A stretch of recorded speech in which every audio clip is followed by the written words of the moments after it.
When you open an electrical panel and the power automatically shuts off, what's really happening behind that safety feature? In this short lesson, we'll explore safety interlocks and how to recognize them on the OHST exam and in the field.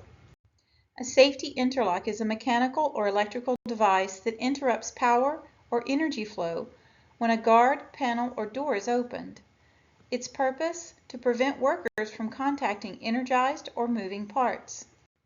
Interlocks fit within the hierarchy of controls as engineering controls. They remove the hazard before exposure occurs, instead of relying on PPE or behavior. On exams, safety interlocks are often confused with devices that only regulate or measure power. Here's how to tell them apart.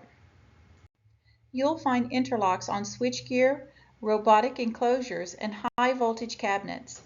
When the door opens, a contact opens the control circuit, de-energizing the system before anyone can reach inside.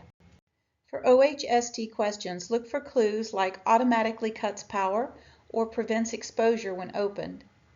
In the field, verify interlocks are functional during lockout tagout checks. Safety interlocks are proof that the best protection starts before the hazard begins. Thanks for watching.